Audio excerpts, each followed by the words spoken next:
Jai Hind, my dear students. In our last class, we have completed up to question number 5 of exercise 2.1.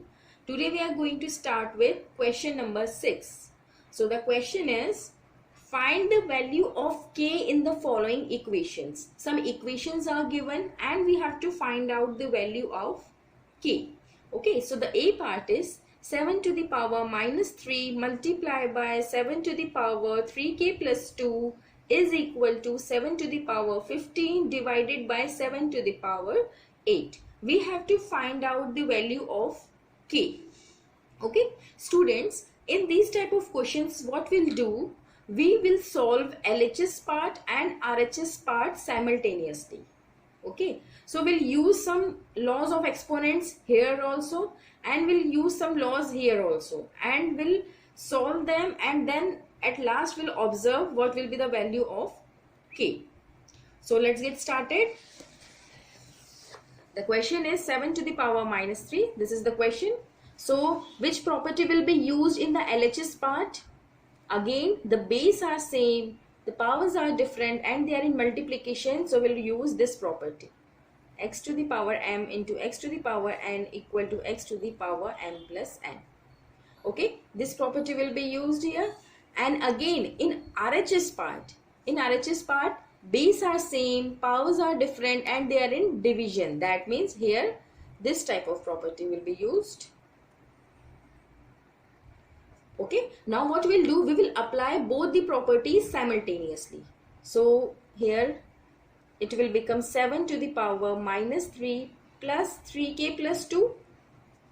Okay, I have added both the powers because they are in multiplication. And in RHS part, I will subtract the powers because we know if they are in divide, the powers will be subtracted. So 7 to the power, see, minus 3 plus 2 is minus 1. So I can write it 3k minus 1. Okay students, 3k will be as it is. But minus 3 and 2 are constant terms, they can be subtracted. So minus 3 plus 2 is minus 1 equal to 7 to the power 15 minus 8 is 7. Okay. Now just remember the property I told you in recap exercise. If the bases are same, then the powers are equal. Here also the same case, the base is same, 7 and 7. So we can say that the powers are equal. We can equate the powers. So I will write, if base are same, then powers are also same or equal. Okay, so we can write 3k minus 1 equal to 7. We can directly equate the powers. So minus 1 to be shifted in RHS. So minus 7 plus 1. So 3k equal to 8. So what will be the value of k?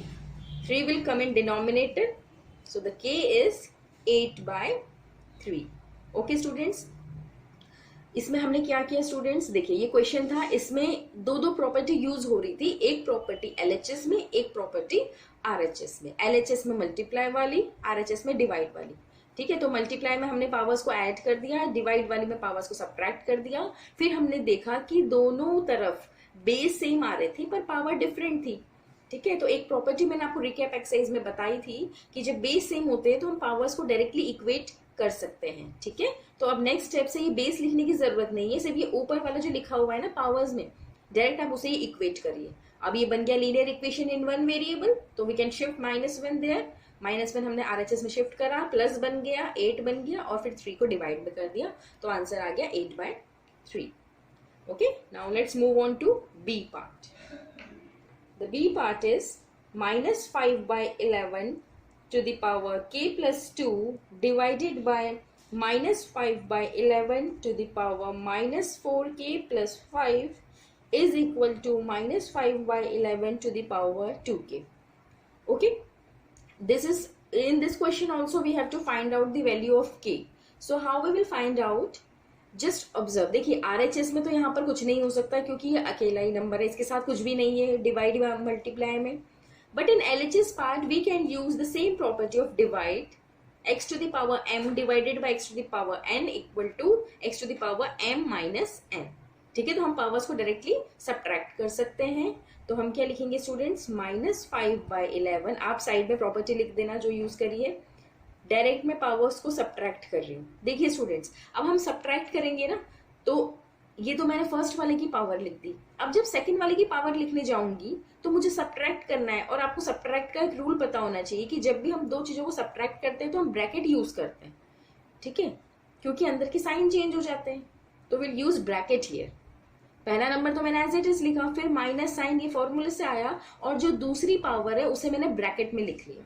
ठीक है, क्योंकि ये subtract हो रही थी. यहां पर नहीं लिखा था क्योंकि यहां पर एडिशन हो रहा था, और इस तरफ आरएचएस में लिखने की जरूरत ही नहीं थी क्योंकि दोनों नंबर्स थे. बट यहाँ पे के की टर्म्स में भी है ना इक्वेशन में, तो हम ब्रैकेट यूज करेंगे. Don't forget to put brackets, okay, otherwise your question will be incorrect.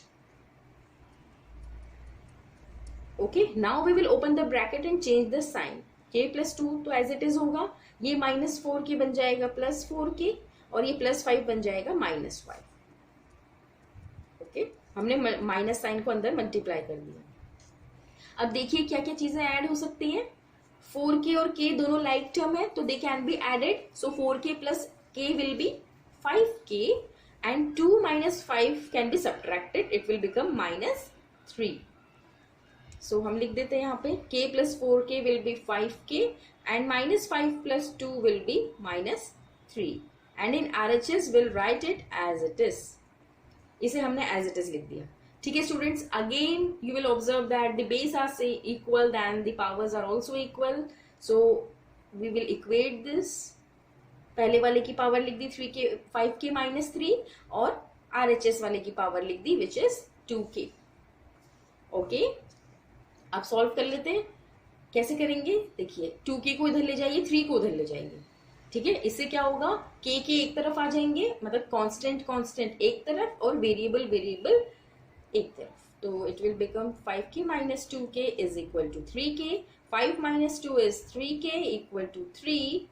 So the value of k will be 3/3 which is 1. Okay students, these are the important questions. ये जिसमें k की value या x की value find out करने की होती है ना, ये इंपॉर्टेंट क्वेश्चंस होते हैं. ये एग्जाम्स में डेफिनेटली आते हैं. ठीक है, तो एक बार और समझेंगे हमने क्या किया था.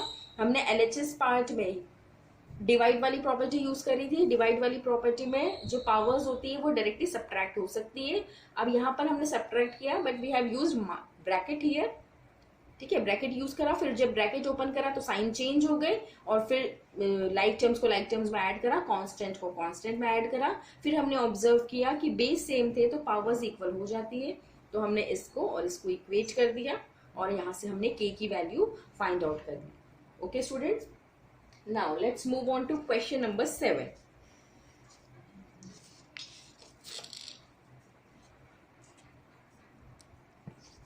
The question is,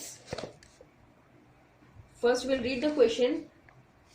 By what number should -5/6 to the power -1 be multiplied so as to get -1? Okay, in a simple language we can say that इसमें मैं क्या मल्टीप्लाई करूं कि मुझे -1 मिले. ठीक है, इस नंबर में क्या मल्टीप्लाई किया जाए कि हमें -1 मिल जाए. So what we'll do, let x must be multiplied. हम यहाँ पे कुछ assumption कर लेते हैं. Let x must be multiplied. हम मान लेते हैं कि हम x को मल्टीप्लाई कर रहे हैं, तो इक्वेशन के अकॉर्डिंग इसको मैथमेटिकली लिख लेते हैं कि इस नंबर में क्या मल्टीप्लाई किया जाए कि हमें -1 मिले. ठीक है, मैथमेटिकली ऐसे लिखेंगे क्योंकि हमने अज्यूम कर लिया कि x मल्टीप्लाई हो रहा है. तो इस नंबर में अगर x मल्टीप्लाई होगा तो विल गेट -1. ठीक है, according to the statement of the question. अब क्या करेंगे स्टूडेंट, देखिए यहाँ पर नेगेटिव पावर है ना, तो इसे पॉजिटिव बना लेते हैं. सबसे पहले तो कैसे बनाएंगे, बेस को रेसिप्रोकल कर लेंगे, तो it will become -6/5 to the power 1. इसे तो लिखने की जरूरत नहीं है पावर 1 को. ठीक है, ये आ गया. अब देखिए इसमें याद रखना माइनस साइन तो अपनी पोजीशन पे ही रहेगा, सिर्फ नंबर रेसिप्रोकल होंगे. ठीक है, now we have to find out the value of x. अब देखिए 1 लिखने की जरूरत नहीं है. अब ये तो सिंपल क्वेश्चन बन गया. -6/5 to x equal to -1. So what will be the value of x? So what we'll do, 5 को वहां क्रॉस मल्टीप्लाई और -6 को इधर. तो x क्या हो जाएगा, -1 into 5 upon 1 into -6. So it will become -5 by -6, minus a minus cancel. So the value of x is 5/6. Okay students? Now let's move on to 8th part. 8th part भी ऐसा ही है स्टूडेंट्स. क्वेश्चन में पूछा है by what number should 4/9 to the power -5 be multiplied so as to get 2/3 to the power -2. Same यही language है question की जो क्वेश्चन 7th की है, बस थोड़ा सा डिफिकल्टी लेवल बढ़ा हुआ है. ठीक है, तो हम कैसे करेंगे, let again x must be multiplied. ठीक है, x मस्ट बी मल्टीप्लाइड. तो किस नंबर में x का मल्टीप्लाई करना है, 4/9 to the power -5 multiply by x is equal to 2/3 to the power -2. ये क्वेश्चन है. मैथमेटिकली स्टेटमेंट के अकॉर्डिंग ऐसे लिखेंगे कि इस नंबर में क्या मल्टीप्लाई किया जाए कि हमें ये मिले. ठीक है, अब देखिए यहाँ पर अगेन पावर इज नेगेटिव, तो हम इसको रेसिप्रोकल कर देते हैं. 9/4 to the power 5. Power positive बना दी सबसे पहले. RHS की भी बना देते हैं power positive. 3/2 to the power 2. Okay students, अब देखिए एक चीज मुझे बताइए, यहाँ 9 है ना, तो 9 को मैं एक्सपैंड करके ऐसे लिख सकती हूँ 3 into 3, एंड 4 को एक्सपैंड करके 2 into 2 to the power 5. ऐसा मैं इसलिए कर रही हूँ स्टूडेंट्स क्योंकि RHS में मैंने देखा है कि जो बेस है वो 3/2 है. तो अगर इसको मैं वहां भी ले गई तो कोई प्रॉपर्टी यूज नहीं हो पाएगी. ठीक है, कोई प्रॉपर्टी तभी अप्लाई होती है जब बेसिस सेम होते हैं. तो what I am trying to do is I am trying to make this base 3/2. ठीक है, इसका बेस में 3/2 बनाने की कोशिश कर रही हूँ. ओके, सो 9 को मैंने एक्सपैंड करके 3 into 3 लिख दिया और 4 को एक्सपैंड करके 2 into 2 कर दिया. ठीक है, अब स्टूडेंट्स इससे एक्सपोनेंशियली 3/2 to the power 2 लिख सकते हैं ना, क्योंकि 2 बार लिखा है, स्क्वायर लगा दिया मैंने. कर सकते हैं ऐसे. और एक और ब्रैकेट लगा के 5 तो था ही पहले से, उसे एज इट इज रखोगे आप. ठीक है, तो आपको कंफ्यूज नहीं होना है. 9/4 को मैंने पहले 3 into 3, 2 into 2 लिखा, इनकी पावर 2 बनाई और ये 5 तो एज इट इज था ही. Into X is equal to 3/2 to the power 2. ठीक है, अब हमें एक प्रॉपर्टी पता है, x to the power m bracket में n is equal to m into n. That means ये पावर मल्टीप्लाई हो सकती है. सो 2 into 5 will become 10. So it will become 3/2 to the power 10 into x is equal to 3/2 to the power 2. Okay students, this is the question. अब इससे ज्यादा ये solve नहीं हो सकता. अब हमें x की वैल्यू निकालनी है. तो देखिए x ये और ये दोनों मल्टीप्लीकेशन में है. दैट मीन्स अगर ये वाली चीज उधर जाएगी, ये वाला नंबर RHS में जाएगा तो ये डिवाइड में बनेगा. ठीक है, क्योंकि ये मल्टीप्लाई में यहाँ पे ये पूरा नंबर. सो x की वैल्यू क्या आ जाएगी स्टूडेंट्स, RHS वाली पार्ट नंबर तो as it is divided by 3/2 to the power 10. ऐसे ही होगा. ये नंबर वहां जाएगा तो डिवाइड में हो जाएगा. आप क्रॉस मल्टीप्लाई मत करिए क्योंकि इसकी पावर 10 है. क्रॉस मल्टीप्लाई हम तब करते हैं जब एक्सपैंडेड फॉर्म में ऑलरेडी होता है. यहाँ पर एक्सपोनेंशियल फॉर्म में है ना, तो I will consider this number as a whole number. इस नंबर को पूरा एक नंबर मानिए. ये मत सोचिए कि 3/2 है, पावर 10 है. इसको पूरा एक नंबर कंसिडर कीजिए और फिर RHS में भेजिए तो ये डिवाइड में होगा. ठीक है, आप ऐसे सोचो कि ये एक ही नंबर है. ठीक है, तो ये डिवाइड में गया. अब डिवाइड में गया है तो आपको प्रॉपर्टी पता है कि दो नंबर बेस सेम है, डिवाइड में होता है तो पावर सब्ट्रैक्ट होती है. सो 2 - 10 विल बिकम -8. ओके, फिर हमें पता है कि स्टैंडर्ड फॉर्म में क्या तरीका होता है लिखने का, कि पावर को हमेशा पॉजिटिव बनाते हैं. तो will make 2/3 to the power 8. This is the answer. ठीक है, इसमें बिल्कुल कंफ्यूज नहीं है ना. सिर्फ दो चीजें आप याद रखोगे कि ये जो सबसे पहले तो पावर पॉजिटिव बनाना है और 9/4 को एक्सपैंड करके ऐसे स्क्वायर लिख दिया, फिर यहाँ पर प्रॉपर्टी लगा दी.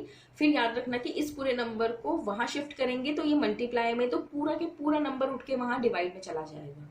ठीक है, और डिवाइड में गया, फिर पावर माइनस कर ली और आंसर ही आ गया. Okay, now let's move on to question number 9.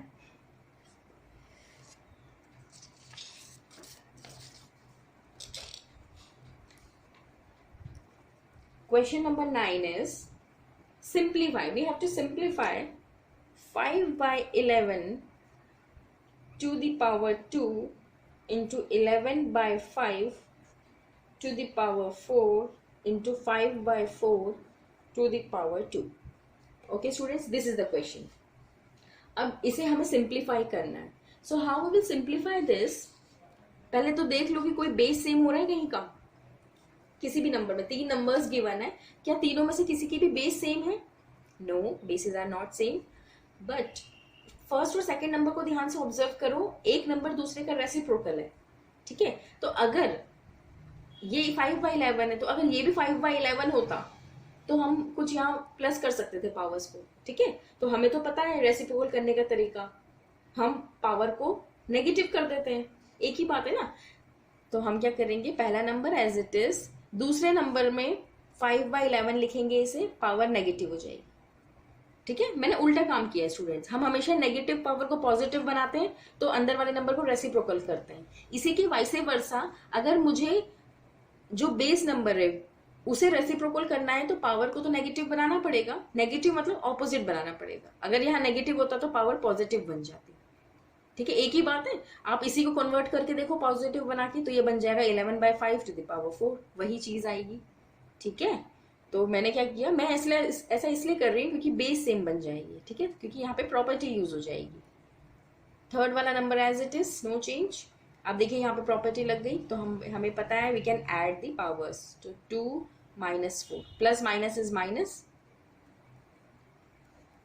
Okay, so 2 minus 4 will be -2 into 5 by 4 to the power 2. ठीक है, अब देखिए, अब यहाँ पे देखिए, यहाँ पे बेस तो डिफरेंट है पर पावर जो है उनका नंबर सेम है. तो अगर ये दोनों सेम हो जाते हैं बिल्कुल, तो हम एक और प्रॉपर्टी यूज कर सकते हैं. देखिए कैसे, पहले तो इस पावर को पॉजिटिव बनाइए. तो अगेन मैं अंदर वाले नंबर को रेसिप्रोकल कर देती हूँ. ये स्टूडेंट्स बार बार हम इसलिए कर रहे हैं, हम क्वेश्चन की नीड के अकॉर्डिंग मैनिपुलेट करते जा रहे हैं. ठीक है, वहां पे मुझे पावर नेगेटिव इसलिए बनाई क्योंकि मुझे बेस नंबर सेम चाहिए था. अब यहाँ पे मैंने पावर पॉजिटिव इसलिए बना दी क्योंकि मुझे जो पावर है वो सेम चाहिए. ठीक है, तो मैंने 11 by 5 लिख दिया. अब देखिए पावर सेम है, तो 11 by 5 into 5 by 4 एक बार लिख सकते हैं पावर को.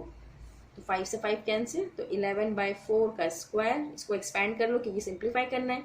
11 into 11 is 121, 4 into 4 is 60. ठीक है, अब देखिए यहाँ पर हम लॉ लिख लेते हैं जो हमने यूज किया. पहले तो x to the power -m equal to 1 upon x to the power m. अब यहाँ मल्टीप्लाई वाला लॉ यूज करा है, x to the power m into x to the power n equal to x to the power m plus n. Okay, और यहाँ पर divide वाला use किया, सॉरी ये वाला, x to the power m into y to the power m is equal to x into y की power m. ये भी एक लॉ होता है ना. ये कम यूज होता है पर होता तो है ही कि अगर दो नंबर उनकी पावर सेम है तो जो बेस नंबर है वो मल्टीप्लाई हो जाएंगी, पावर को एक ही बार लिखोगे. ठीक है, तो वो प्रॉपर्टी मैंने यहाँ यूज करी थी. बेस को मल्टीप्लाई कर दिया और पावर को एक ही बार लिखा था. ठीक है, फिर मल्टीप्लाई करा तो 5 से 5 कैंसिल हो गया, एक्सपैंड करके आ गया. ठीक है, तो 3 प्रॉपर्टी यहाँ पे यूज हुई है, बस ये वाली प्रॉपर्टी 2 बार यूज हुई है. ठीक है, वैसे स्टूडेंट्स ये वाली प्रॉपर्टी क्वेश्चन को अपने अकॉर्डिंग सॉल्व करने के लिए ही यूज की जाती है. ठीक है, तो हमने 2 times ये प्रॉपर्टी यहाँ पे यूज करी है, और ये वाली only 1 time. Okay, now let's move on to question number 10.